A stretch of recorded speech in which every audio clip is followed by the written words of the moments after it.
Fala concurseira, fala concurseiro, aqui do Doutor Concursos e do canal do professor Arnaldo Vieira. Tudo bem? Como vocês estão? Fim de ano chegando, vocês estão dando uma folguinha aí nos estudos?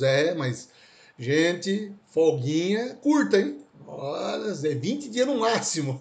Enquanto isso, a gente toda semana continua postando material para vocês aqui e já pedindo para você deixar o like, para você se inscrever nos canais, tanto aqui, Doutor Concursos, quanto o meu, professor Arnaldo Vieira, nessa collab que a gente faz aqui dos vídeos de atualidade toda semana para vocês nos dois canais. E para você comentar, para você compartilhar, para você dizer para a gente o que você está achando. Por exemplo, a Carla Tonelli Mendes, um grande abraço para você, Carla. Professor, não conhecia seus vídeos. Assisti o primeiro semana passada e mais uns 2 depois. Adorei, parabéns pela aula. Já me programei para assistir sempre. Muito obrigada. Nós que agradecemos, Carla. E esse é o espírito, que vocês toda semana tenham esse conteúdo. Até porque acontece muita coisa na semana, tem muitas informações que vão chegando pela internet e aqui a gente filtra essas informações com base na nossa experiência de concursos e mais ou menos imaginando o que pode ser cobrado dos concursos para vocês. Essa é a nossa ideia, essa é a nossa proposta. Claro que eu sempre coloco 2 assuntos nacionais, 2 internacionais. Tem semana, por exemplo, que não tem muita coisa interessante no âmbito internacional, então dou mais foco no nacional. Tem muita coisa que acontece nacional, então às vezes numa semana a gente coloca mais.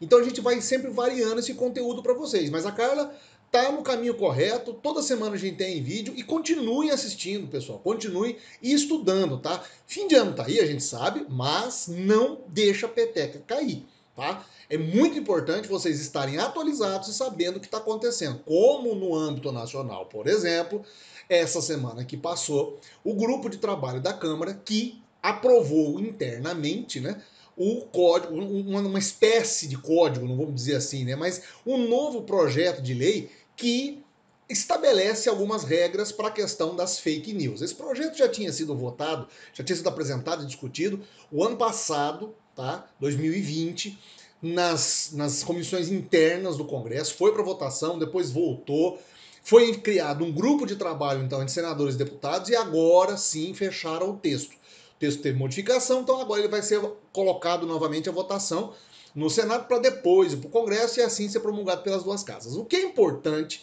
e aqui eu vou pedir uma licença para vocês, porque são vários itens, então a gente vai acompanhando aqui, é que vocês saibam que agora existe então um projeto de lei que está estabelecendo as regras em relação à punição para quem divulgar fake news. A principal modificação é esta aqui. Pelo projeto, passa a ser crime a disseminação em massa de mensagens com informações falsas por contas automáticas, as contas robôs. Isso vai gerar, na hora que se descobrir quem são os autores, os proprietários, os criadores das contas robôs e quem disseminou, pena de 1 ano e 3 meses a mais, inclusive, ou mais, de detenção. Além dessa modificação, então, houveram outras modificações e chegaram a alguns denominadores comuns. O grande ponto central aí que você precisa estar sabendo, você precisa estar antenado, é a criação de mecanismos, então, para combater as fake news, mas no âmbito das contas robô. Principalmente aquelas contas que agem independente da vontade do receptor. Disparam aquilo em redes sociais o tempo todo e você acaba sendo bombardeado por essas informações. Então veja, o projeto vai limitar o encaminhamento das mensagens e mídias para vários destinatários, ou seja, aquelas mídias em massa que vão soltando, que você recebe às vezes na corrente, ou que você chega naquele impulsionamento porque você está dentro às vezes de um grupo de pessoas e acaba recebendo aquelas informações desenfreadamente e não consegue às vezes filtrar, e isso a gente está vivendo constantemente, toda semana chega aí em grupo uma notícia meio maluca que saiu sempre num site doido, que ninguém sabe de onde saiu, sempre com pesquisadores disseram, cientistas concluíram, é sempre muito vago, né? Isso é a fake news. Apesar de que hoje também uma coisa que é importante eu deixar claro para vocês, é salientar para vocês aqui, e a minha função inclusive como professor de comunicação, e quem está ligado com as informações, é dizer para vocês que talvez uns concursos isso, a expressão fake news mude um pouco de nome. Agora há um conceito mais novo chamado de desinformação. É um conceito mais aceito academicamente, mais condizente do que simplesmente dizer que uma notícia é falsa. Não, às vezes a notícia não é que ela é falsa, ela é mal intencionada, ela é colocada da forma errada. É uma notícia, por exemplo, de 10 anos atrás, que aconteceu realmente, mas ela é modificada ou colocada agora como sendo uma verdade. E na verdade não é, ok? Então gera o quê? Mais desinformação do que informação como um todo. Depois, outro ponto importante dessa lei, desse projeto agora, se for aprovado, é que estabelece que autoridades públicas, né, não possam excluir das suas redes sociais comentários ou bloquear as pessoas que comentarem contrariamente a elas nas suas redes sociais, tá? Coisa que acontece hoje em dia. Da mesma forma, essas pessoas vão ser, as suas contas pessoais, uma vez que essa pessoa se torna uma pessoa pública, elas serão contas públicas. Então, de uma maneira geral, há um interesse público por trás daquelas informações. Há também, além disso, provedores vão ter que pagar pelo conteúdo jornalístico utilizado quando não houver compartilhamento do endereço original do material. Ou seja, quem replicar a informação sem dar a devida fonte de onde é que está saindo aquela informação, vai acabar gerando problema e as pessoas vão ser responsabilizadas.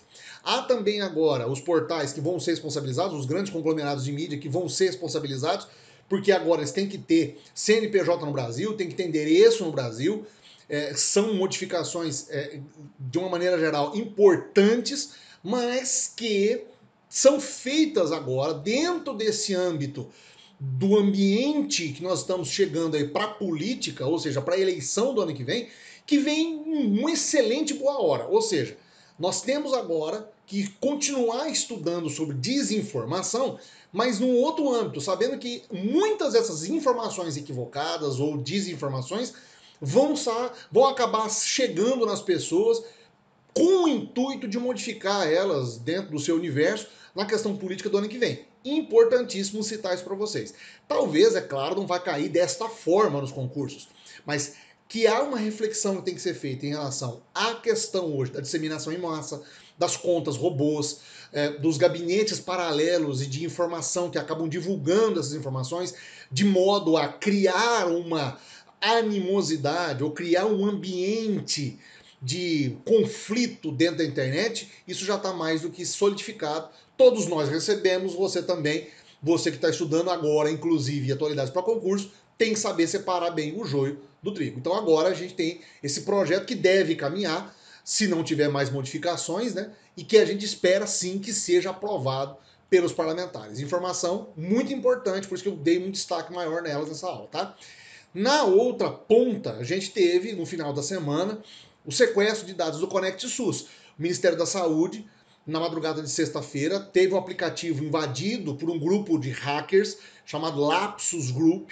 Esse grupo teria já dado uma instabilidade na madrugada de quinta para sexta-feira no sistema e na madrugada aparece uma mensagem. Quem acessava o portal do Conect SUS ou no aplicativo que não conseguia baixar a carteira de imunização, ou seja, os códigos, a tua carteira vacinal que comprovava que você tomou uma ou duas doses ou até 3 doses de vacinação contra a Covid-19, esses dados estavam criptografados, não estavam criptografados, estavam corrompidos, sequestrados, entre aspas.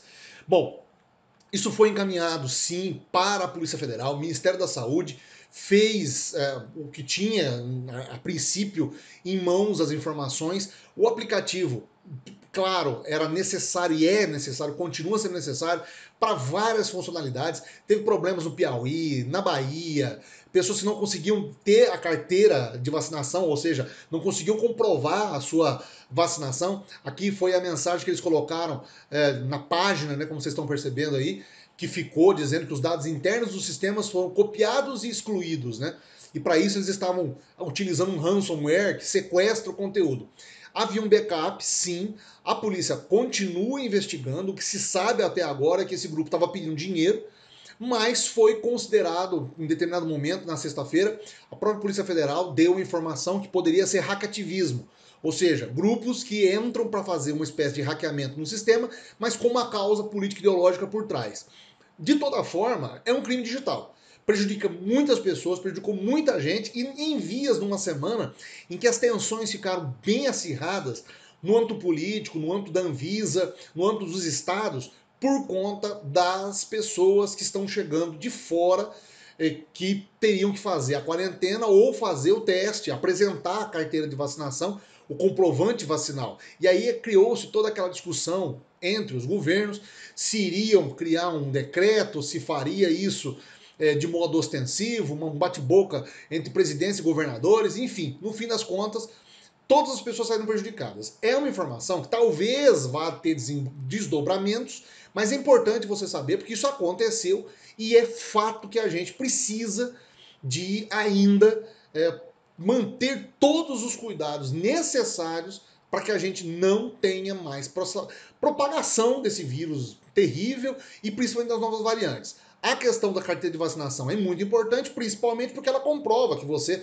está vacinado, que você está com as doses em dia. Então, de uma maneira geral, é um problemão, claro, uma situação muito chata e automaticamente mostra uma fragilidade no sistema, porque grupos podem estar hackeando nesse exato momento várias bases de dados, sequestrando os dados e querendo depois receber dinheiro por isso. É uma informação que você precisa saber, porque provavelmente cai nos concursos também, tá? Vamos para o âmbito internacional agora. A questão dos Jogos de Inverno na China 2022. Essa crônica já estava anunciada, né? Os Estados Unidos, no começo da semana, manifestaram o seu posicionamento, dizendo que então iam fazer um boicote diplomático. Não vão impedir os atletas norte-americanos de irem na competição, mas não irão mandar representantes. Não vão mandar diplomatas, não vão mandar autoridades, não, o presidente não vai, ministros não vão, personalidades da política ou autoridades dos países não vão. Na esteira dos americanos vieram os australianos, canadenses, os ingleses, Grã-Bretanha como um todo, Lituânia e Nova Zelândia, que já se manifestaram a favor. Claro que a reação da China ia ser mais do que esperada. A China e os Estados Unidos estão nessa tensão política, né? Essa polarização política desde o nosso querido Trump. E naquela questão, naquela época, havia uma questão econômica, tá? Mas agora os americanos estão alegando que o governo chinês tem implantado algumas políticas consideradas genocidas, principalmente contra a comunidade uigure. E essa discussão dos iugures já vem há algum tempo acontecendo dentro dos meios dos concursos, com questões que já caíram aí, que eu cheguei a conferir, inclusive de concursos recentes, perguntando dessas questões dos refugiados uigures. E quem são os uigures? É uma população turcomena, ou seja, eles são ali do norte, do noroeste da China, fazem uma fronteira com o Paquistão, daquela região do Paquistão, o Afeganistão, naquela região bem no noroeste da China. Eles tentam a liberdade do território desde os anos 20, mas a Revolução Chinesa Comunista já tomou aquele território. Eles são muito mais aproximados de povos e são eminentemente muçulmanos do que responsável ou segue atinentes à religião chinesa ou aos costumes chineses, mas eles estão dentro do território. Há uma questão ali de que há manifestações, o governo chinês acusa os uigures de fazerem manifestações, atentados para conseguir sensibilizar a população ou aterrorizar. Essa discussão está acontecendo. Os americanos estão dizendo, então, que há crime contra a humanidade ali. E o Biden estava sendo pressionado, inclusive, já há um bom tempo, para tomar alguma manifestação, para se manifestar de um jeito. O fato é que eles vão aproveitar agora as Olimpíadas de Inverno para fazer essa manifestação, esse boicote diplomático contra os Jogos. Olha, você deve estar pensando, tem algum impacto? No esporte, não. Mas na questão política, geopolítica e econômica, sim. Principalmente se a coisa começar a se estender, se mais países europeus começarem a se manifestar também e seguirem a linha. Os chineses declararam que os americanos vão pagar caro por causa disso, quando inclusive a Austrália declarou que também não iria, que ia fazer um boicote diplomático. Outro diplomata chinês disse que ninguém importava para a Austrália, a participação da Austrália nos Jogos. Enfim, uma tensão geopolítica aí desnecessária, mas que chama atenção e você precisa estar antenado. Eu vou continuar trazendo essas informações, porque isso é muito interessante você entender essa geopolítica e principalmente economicamente falando, como que esses países vão começar a se relacionar pós, inclusive, evento ou durante o evento, mas o fato é que esse boicote está acontecendo por questões humanitárias, questões de direitos humanos que esses países estão alegando que a China está infringindo, tá? Vamos continuar acompanhando e trazendo informações para vocês sempre que tiver alguma novidade, tá? E a última, e uma notícia na questão dos direitos humanos, inclusive, muito interessante e muito inovadora, foi a aprovação. Na verdade, o Congresso votou no meio da semana, 2 dias depois, o Sebastião Pinheira, que inclusive é o presidente que estava alguns vídeos atrás, dá uma olhadinha nos vídeos atrás aí, eu estava falando para vocês das eleições chilenas. Estava acontecendo lá, tá um perereco lá na China, tá um problemão lá ainda, um pega pra capar na questão política, porque há uma disputa, eles agora vão para o segundo turno, direita e esquerda e tal. Mas o Sebastião Pinheira é um presidente que está, inclusive, sofrendo um processo, teve até uma abertura, pedido de impeachment. Isso não vem ao caso. O fato é que ele sancionou uma lei, a lei que foi aprovada pelo Congresso, e que agora faz com que o Chile integre um grupo de 30 países que agora estão aprovando a igualdade dos casamentos, ou seja, o casamento igualitário entre pessoas de sexos diferentes, sexos iguais e etc. Ou seja, em termos práticos, o país agora está autorizando a mesma equiparidade de direitos para os casais homoafetivos e os casais heteroafetivos. Ou seja, é um avanço social, um avanço contra o preconceito, um avanço para a comunidade LGBTQIA+.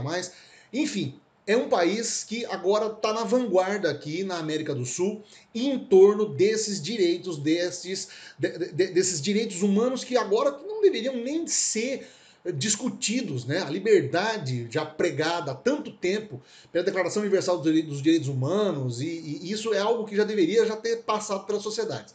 Mas o Chile sai na vanguarda, o Sebastião Pinheira promulga a lei, né? Essa lei agora, ela vem, na verdade, em substituição a um projeto de 2015, a uma lei de 2015, que já permitia o casamento homoafetivo, porém, ele não dava os mesmos direitos. Ou seja, as pessoas podiam se casar do mesmo sexo, mas não podiam, por exemplo, fazer adoção de crianças, não poderiam ter adoção, processo de adoção de crianças como os casais heteroafetivos. Ou seja, não adiantou nada, né? Porque se você pode ter uma lei que libera exatamente, que permite que essas pessoas do mesmo sexo consigam compartilhar de uma vida conjugal, por que não ter os mesmos direitos de um casal heterossexual? É um absurdo, pois desde 2015 isso já estava em vigor. Então, vamos dizer assim, foi o primeiro passo? Foi. Agora é o passo completo.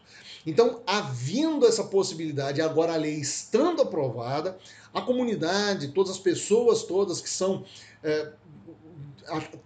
massacradas há muito tempo pelos costumes, pelas tradições, no Chile agora conseguem ter a mesma equiparidade de direitos de pessoas que têm sexos diferentes. Isso dá com que elas tenham a questão da adoção de filhos, os direitos, inclusive, de herança, os direitos de compartilhamento de bens, o mesmo direito que uma pessoa de sexo diferente tem agora lá no Chile. Pessoas do mesmo sexo vão poder ter isso. Uma outra pesquisa também que eu cheguei a pesquisar em sites internacionais diz que 82% dos casais lá que hoje estão em relacionamentos homoafetivos estão sim interessados em solidificar a união e efetuar o casamento. Isso é muito bonito, isso é um avanço. A ONU, inclusive, parabenizou o Chile. Esse projeto vem desde o governo da Simone Bachelet, que agora é a alto comissária dos direitos humanos da ONU. Quer dizer, é uma grande conquista, é um grande avanço para a América Latina como um todo, reconhecer os mesmos direitos de pessoas iguais perante a lei em todos os sentidos. Então é um avanço, é uma informação que eu achei muito relevante e acho que isso abre várias discussões e provavelmente vai ser alvo aí de concursos que vocês vão estar estudando e vocês vão estar mais do que preparados para responder. Tá legal? É isso essa semana, bastante coisa, né? Falei bastante coisa aí, dei uma filtrada, mas de uma maneira geral, é esse o conteúdo dessa semana. Importante você se preparar e continuar estudando, tá legal? Continue acompanhando, deixa o joinha, é muito importante para nós, tá? Nos incentiva, a gente vê nos analytics como que vocês estão gostando dos vídeos, tá? Inscreva-se nos canais e deixe seu comentário, deixe o seu recado. Eu leio aqui, sempre que possível, os comentários de todos vocês, tá legal? Um grande abraço, pessoal. Continue estudando. Começamos as preparações do fim de ano. Um grande abraço, a gente se vê semana que vem e até lá.